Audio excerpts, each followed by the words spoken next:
Well, good morning and welcome to a really fun two-part webinar that I'm going to be doing. When I came up with this topic, I realized that this was just going to be a lot of fun. I've always enjoyed Mythbusters, and today I feel like I'm doing my Mythbusters edition for exit planning. And this really what the whole point of this webinar today, and then the next part two. Basically, we're just going to be focusing on dispelling some common myths and just really helping get the record set so that way people are fully aware of what actually is and is not the case with exit planning. Since it already is really hard. Let's get rid of any myths and misconceptions that people might have. Today, which is part one, we're going to be focusing on operational preparation and basically myths around that. And then part two, we're going to be looking at valuation advisors, the deal process. And really, the big thing I'll start off with is pretty close to 75% of business owners forget selling within a year. So obviously, we got a lot to talk about, a lot of myths to debunk. So let's get this party started, shall we? And we will get to part one of Mythbusters for exit planning. Basically, what we're whole focus of today and then the next webinar is we're just going to take a look at myths that you may have heard and say why they are not the case. Um, Now, obviously, my name is Evan Duke. I am a fractional COO. My goal is to help business owners who are 3 to 5 years before exiting to successfully get their business optimized, then guided through the sale process so that way they can get maximum value. Now, some key statistics we're going to need to take a look at and keep in mind is only 20 to 30% of business owners that actually go to market sell. You know, that's you're already in the minority if you succeed. And of that, 75% of sellers regret it with 1 year. So that means only between 2 to 3% of people on average are actually happy. The statistics obviously will vary from place to place, but really that should give you an idea of the fact that, if you sell successfully, you're in a minority. If you're happy with the sale overall, you're in an even smaller minority. You're almost in basically a very, very, very small chunk of the pie. So, and my goal is to help you get into that really small select few. It's a really hard process. And as you can imagine, there's probably going to be some things we're going to look at and think, yeah, we could have done better. But really, the goal is to maximize value. Okay. So, having said that, let's take a look at the statistics. 20 to 30% of businesses sell, about 75% regret it, and um, 2 to 3% are satisfied. So, why is it that these numbers are the way they are? Well, these failures actually are traced to different myths pertaining to the process. And today, what our goal is to take a look at these myths and debunk them, kind of like with Mythbusters. So, what we're going to do today is we're going to focus on dismantling the timing myth. We're going to take a look at 4 operational myths that destroy the value. These surround founder dependency, customer concentration, documentation gaps, management team depth, and then, what to do right now, regardless of the timeline. So that is kind of what we're going to be going through today. This is going to be a bit of a fast pace, so I'd encourage you to keep up. I will try to speak at a reasonable speed, but there's a lot of material, so just follow along quickly. And really, if you have any questions or comments about this, please feel to reach out to me, because my goal at the end of the day is going to be to help make sure that you are set on the right path in this capacity. Okay, so having said that, let us talk about the timing trap. When should I start exit planning? This is the most common question from owners. And you know what most people believe? One, possibly 2 years is all the time that you need. This it could not be any more catastrophically wrong. The reason why is getting your business ready to sell is going to take a couple years. And, it may actually even take closer to 3 years, depending on the amount of work that we need to do. Then even if you have a streamlined process of getting it ready and going straight to the M&A advisor, then there's the due diligence, there's the vetting process. And, if the first bidder actually is the one who buys it, it could take 6 months. Of course, if you actually have to go through the process multiple times because different bids fell through, hey, it could be closer to a year. So, you know, if you have this belief that it's only going to take 1 to possibly 2 years to exit, get rid of it. It could not be any more wrong. This is you are setting yourself up for failure. Okay, so that's the first one. So let's really kind of think a little bit about this. When it comes time to the exit, as I've said, 3 to 5 years minimum, and you really it's going to take a lot of time to get your financials um, and improved and operations sound. So in other words, it's going to take a lot of time to get there. Plus, you're going to need to deepen your management depth, probably to have mid-level management in addition to fleshing out the relationship leadership team. You're going to need to make sure the customer relationships are solidified. And basically, in short, there's a lot of work that you're going to need to do. Plus, let's also face it, 1 out of every 2 exits are voluntary.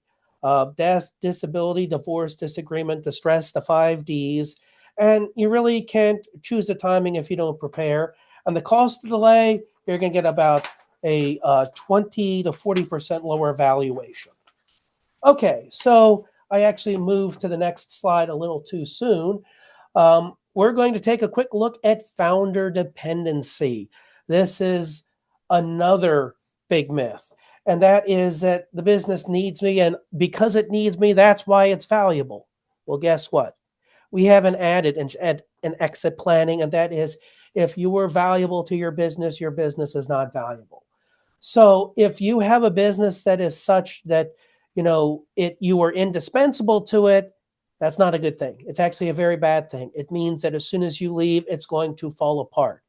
So, if there's a strong founder dependency with your business, then you seriously need to consider moving, just finding a way to delegate things, because that founder dependency equals a massive risk for the buyer.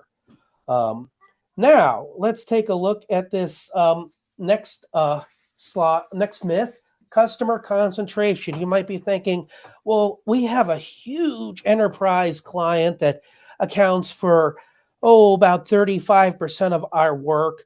And this is such a big name. Obviously a buyer is going to look and go, wow, they have such and such as a client. That's a big fish. Well, I got some news for you.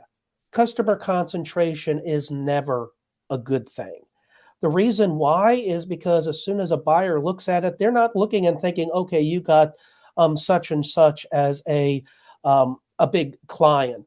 They're looking, thinking, okay, so and so as a big client takes up 35% of your revenue. If something were to happen to lose that client, you lose 1/3 of your business. That is a big risk. So you might be thinking, okay, well, you have this big client and they're paying.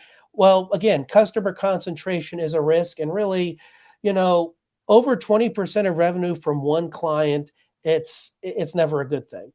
The less concentrated you can be per client, the better off that you are going to be. Okay, next myth, and that comes to documentation gaps. You might be thinking, well, hey, my team has a lot of knowledge. They know everything, and they just know it, and it's like we don't really need to write it down just because of the fact they do it. They're master of their craft, such and such. Well, here's the problem. You may, even though your team might know it rock solid, and you might think, okay, we'll be able to continue training training people to perpetuate. The problem is, if it's not written down, it could get forgotten.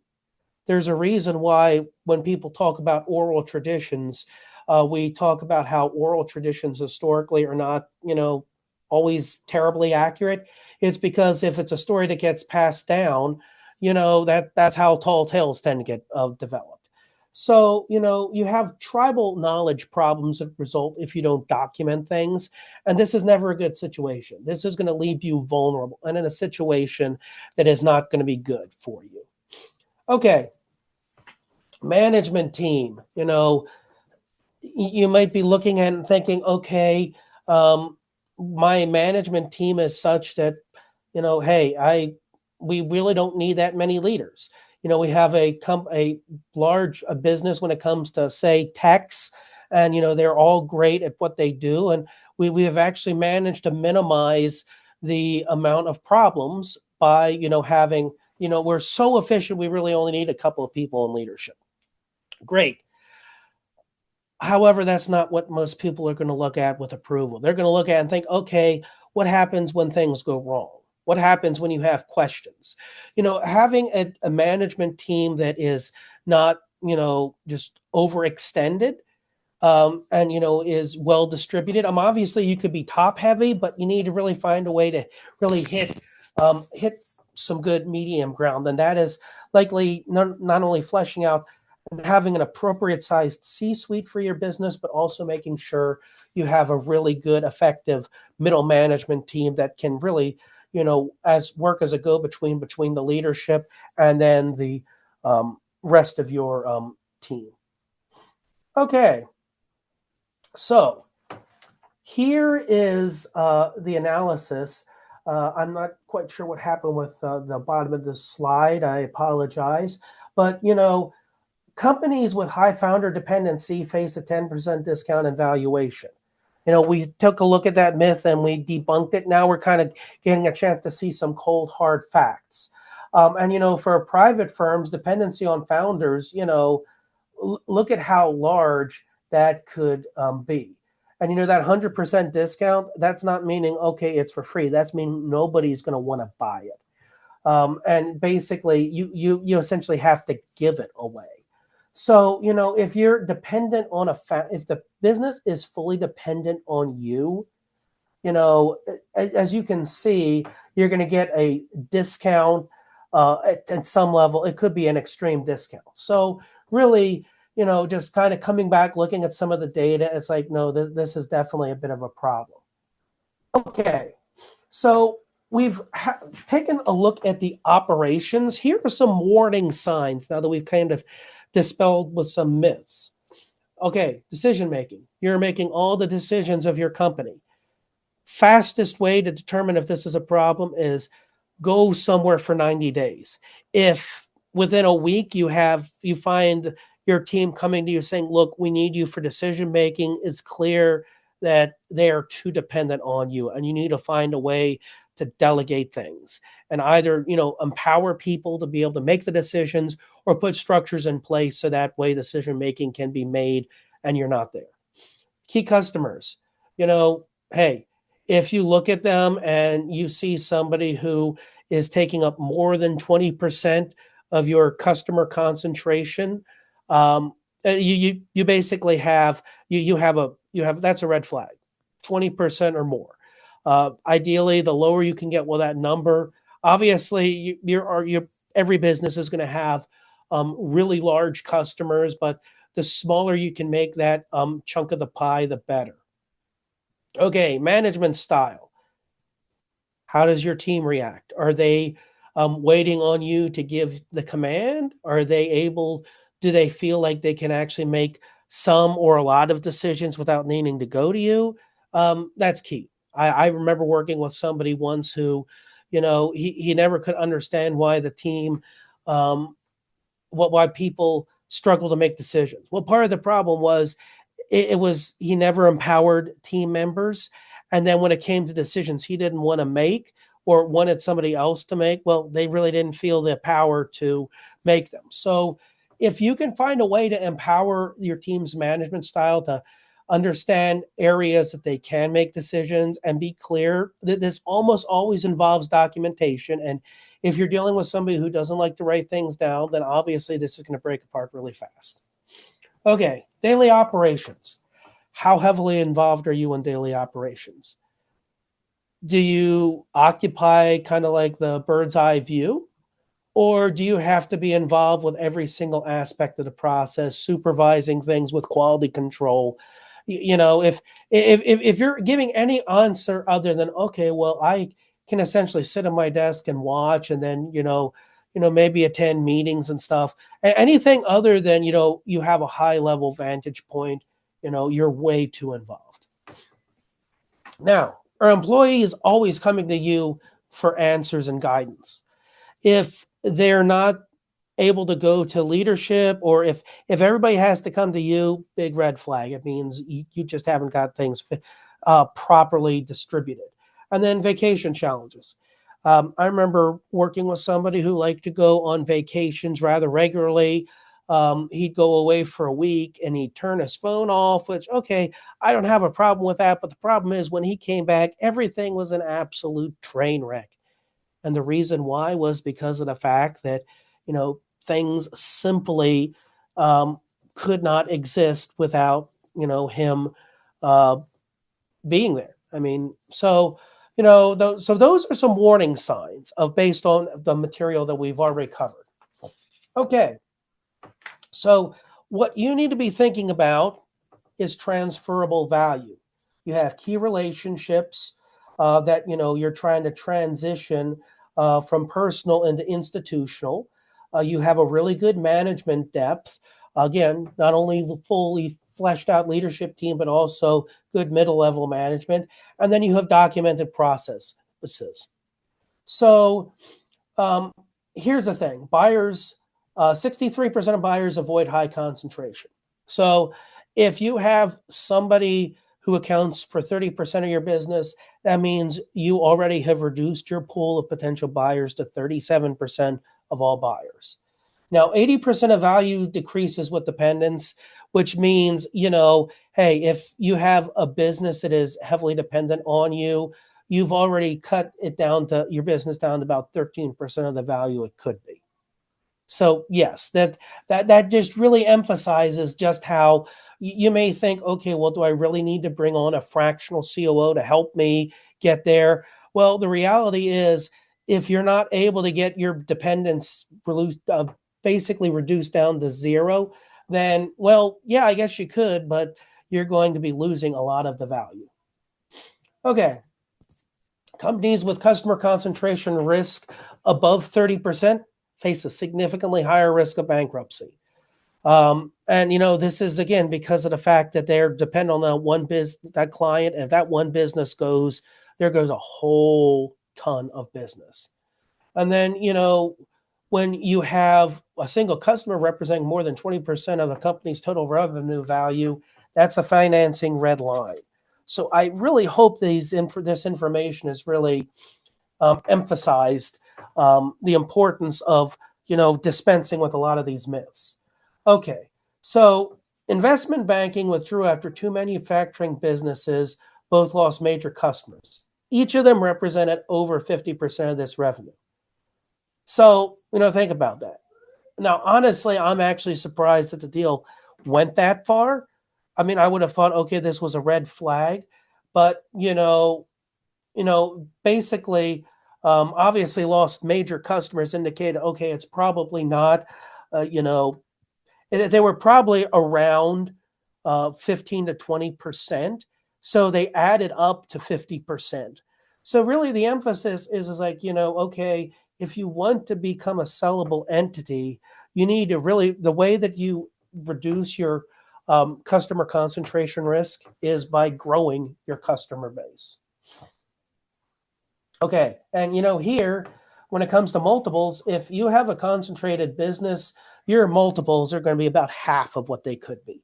Now, again, these are averages. I don't want you to necessarily think, oh, well, you said that, if we were highly diversified, we could get this multiple. Why do we get this? Or, hey, I was expecting this, but we actually got this. Again, these are averages, for industries, every industry is different, but the point is, if you have a major concentration risk, there's a really, really, really, really good chance that you're going to really have a lot of your value is going to easily be cut in half because of that. And that's inconsistent in keeping with what we've also seen.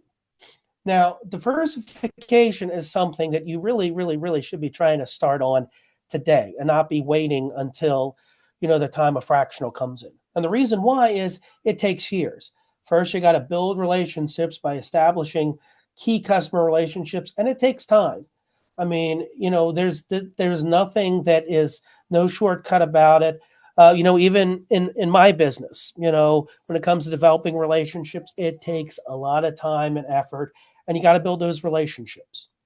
You got to have consistent financial performance with solid financial results demonstrating reliability over multiple years. You can't have 2 or 3 good years and then you preceded by 5 or 6 really inconsistent years. Now, obviously, if you have a trend that's showing towards building towards consistency, that's great, but you got to have something that is consistently stable. And then buyers need assurance of long-term relationships. So basically, this diversification process is something that you should be actually doing from day one. This is something that really, if you have not done it before you bring in a fractional COO, this is probably going to be one of those things that's going to cause your exit to be much longer, like at least 5 years, just because of the fact that this takes a lot of work. And I would strongly encourage you to not start this when you're bringing in a fractional COO, just because of the fact that if you do, you can almost rest assured that your exit is going to take longer. And when you do exit, there's a good chance your value is not going to be quite what you want it to be. So, okay, so how do we diversify? Well, here are 3 quick ways. You can introduce new products. You could actually become a strategic buyer and purchase a business that actually develops a complementary product. You could enter into a new market, or you can just geographically expand. So those are just 3 quick ideas about how you can diversify and eliminate the customer concentration myth. Now that we've gotten through those, let's come over here to some documentation myths. Okay, here's the 3rd myth. Owners believe their collective team's knowledge is sufficient, but, is it? Have you actually gotten a very thorough, detailed, have you really tried to look for any potential gaps? Because if you think it's sufficient, that's a dangerous assumption. It's an assumption that could cost you a lot. So if you think, oh, everything's fine, we have things well documented, well, do you review those documents? Exactly how well is well documented. Because, if it's just writing a few lines down on one page, there's a good chance that there's a lot of stuff that's actually assumed knowledge as opposed to written down. Okay, another myth. Business owners frequently think that they can quickly assemble a capable management team. But buyers prefer to see proven leaders. Now, building out the leadership team and management team does take a while. And it's something that, if I would be coming in and doing, we would probably start on and work on periodically, really throughout the entire process. And really, while this is a little harder to answer is because every business is different. But the key here is, you can't decide, okay, we're going to quickly assemble this team in, 3 months. It'll probably take a couple years to get it fully assembled and everybody adjusted into it. And, even then, that a buyer might look at it a little askance, but, and this is why if you promote from within and say, okay, yeah, even though they may be in this role, they've actually been with us for 10 years, that's going to help. And that's, again, a big reason why I'm a proponent of hiring from within, is because you can say that even though they may be new to the C-suite role or this directorship, they have so much history with this business that, that's going to easily make up for a lot of the other pop issues. Now, obviously, this is going a little bit more into detail about how your team works. Um, you know, due diligence is the reason why this is so crucial, is because if you haven't been very thorough with getting everything documented and fleshed out, looking for any gaps, optimizing your operations, due diligence is going to rip this apart. So just the reality is, a chain is only as strong as its weakest link. What that statement tells me is a chain does have um, a weak link. And even the strongest chain has weaknesses somewhere. And if we can find them and just try to eliminate as many of them as possible, we will be better positioned. So, okay, here's a big concern for buyers is, when it comes to your staff, is what happens if staff leave? Well, that can jeopardize operations, and that's when you make assumptions, like with that third myth about staff.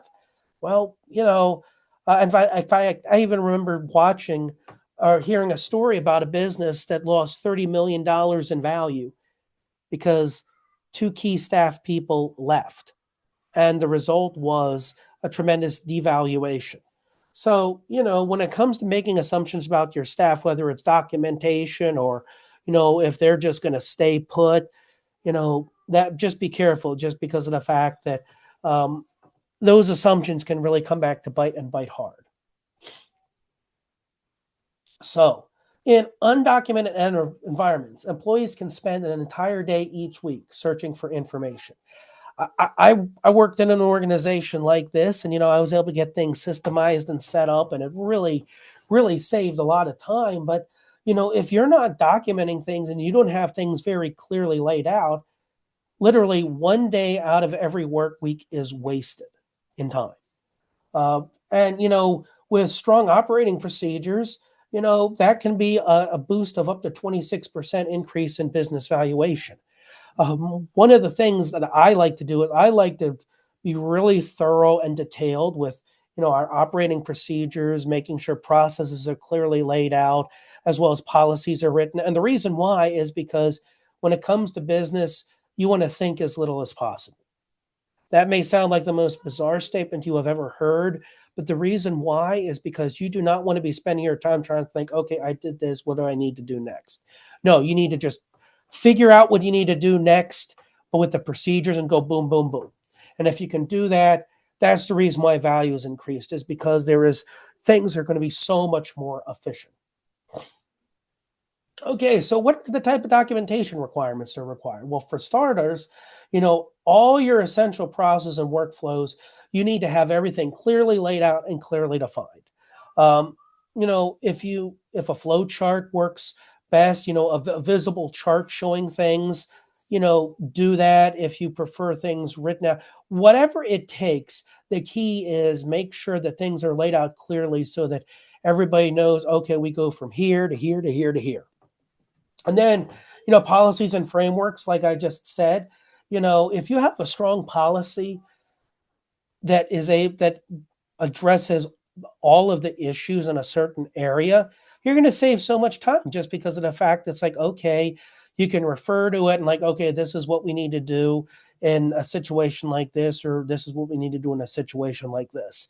So really, you might think, okay, you're going overboard when it comes to some policies, but the reality is, the more thorough we are with documenting your processes, having strong procedures and good, solid policies in place, the more valuable your business is going to be. And people are going to be like, okay, this is a business that is not only thoroughly prepared, but it is clear that it is functioning at a very high level. Okay, so let's kind of revisit this one myth in detail. Building a team takes time. Most business owners saying, yeah, I can get it together rather quickly. Well, no, and the reason why is, unless you're hiring from within, where a lot of people already know the business, the reality is, if you need to go out and hire somebody, like let's say, for example, we promote somebody up to CEO, and your bookkeeper very clearly has a lot of gifts when it comes to budgeting, let's make them the CFO. Okay, well, you're still going to need to find a controller, and you probably are going to need to have a senior accountant eventually. And then you'll probably need to start fleshing out other aspects of the finance team. So even with just that, you're looking at a controller. Probably you're going to need to have um, if not a COO, likely a director of operations, really depending on what's going on. And then, you're probably going to you may need depending on the size of the business, you may need a CHRO, or may need a CMO or a director of marketing. The reality is, while you can probably promote substantially from within, some of these roles you're not going to be able to. You're going to need to hire externally, and it's going to take time. You're going to need to train them. The team's going to need to gel. And this is why this is a process that really takes time. Like once we figure out who the CEO is going to be, building out the leadership team is going to be absolutely crucial to making things a success. So, it's going to take a while. It could take several years. Of course, if you're able to promote as much within as possible, you will be better off. So, a significant number of employees, 75%, are likely to leave their roles within 3 years of a merger. Or so, that raises a question. That raises a significant problem. You, as a business owner, need to figure out how are we going to be able to retain everybody. In addition to building out the leadership team, employees, retention, retaining everybody is key. So figuring out how do we lock everybody in is going to be important. So you can see obviously why building out a good leadership team is crucial. And again, if you want to help with employee retention, this is why promoting from within is going to be so important. If you can promote from within very well, you're going to be able to retain a lot of people. And the reason why is people are going to see there's a chance for promotion. And if you're able to make succession plans clear, that way you can really help people understand, okay, what is the path for me to, really work my way up the chain and get promoted. Now, companies with a high turnover rate face increased operational risks. And, again, 40% of key employees may actually exit. So, this is again where concepts like golden handcuffs come in is, just because the transitions like these are difficult, but what you need to do is you need to figure out how you can really build things solidly and find a way to really keep these two numbers down. Okay. So if you have a proven management team, you have a 68% higher retention rate. So that's again why it's so important that you get a really good, solid management team built. And 50% of buyers prefer established leaders. That's why one of the big things we're going to work on, when we get started is, I want to see your organizational chart. And really, one of the first things we're going to need to figure out is, okay, who is going to be the CEO of this business? Because if we can get them really settled in and established in that role as soon as possible, that is going to be incredible. It's going to be really helpful. We just got to get that leadership team started. And, if we can get them established and really solidified and just help them build out the team around them, then half of buyers are going to be looking at that and thinking, hey, I like what I'm seeing here. Okay, so here's really what your 3 to 5 year management plan needs to look like. You need to start delegating. You need to identify key players and empower them with responsibilities. Just, try to really promote as much from within as possible and really empower them and encourage them to empower those underneath them. Expanding, gradually increase your team responsibilities. The goal being to minimize owner involvement. And then, when it comes to that, the next thing we need to do is we need to really build out an effective management team. And, the way that we do that is by enabling them. You may have a management team in place, but the more enabled they are to run things independently, the better things will be. Okay, so here is where the fractional COO will be able to come in and be very helpful. You can get management development, process development, operational optimization. I know I also have some fractional CFO type of work that I can do as well as needed. But really, the key is with the COO specialization, you're able to make sure that you get really strong management developed. The processors are developed as thoroughly as possible. Your operations are optimized. And I will also add that the goal is to make sure all institutional memory is thoroughly documented. Okay, so here in summary are the myths that we have looked at. Dependency. Founder dependency is never a good thing. Never think that, okay, you are so important to this business, your business is valuable. It is unsellable. Timing. You can't do this in 6 to 12 months. It's going to take 3 to 5 years minimum. And a lot of it depends on what all needs to be done. Concentration risks. Just because you might be a business and you're able to say, hey, we managed to hit the jackpot and Microsoft takes up 40% of our business. That's not a good thing. That's a risk that's going to kill your business. So, those are some risks there. And, also when it comes to exit planning, hey, just, look at these numbers again. I feel like this is a good reminder for us it takes 3 to 5 years to effectively prepare. And, 63% of people underestimate exit planning. 87% of owners are unprepared. Now, I've heard this broken down by generation. I've heard it as high as 95% of baby boomers are unprepared. The reality is 7 out of 8 business owners are unprepared. You might be thinking, okay, well, that couldn't possibly be the case. Well, sorry, champ. The reality is there's a good chance that you're unprepared. So we have 68% have unrealistic valuation expectations. They think, oh, I should be able to get 20 million for this business, when in reality it's only worth 10 million. If you have an unrealistic expectation, valuation disagreements is the number one killer of deals.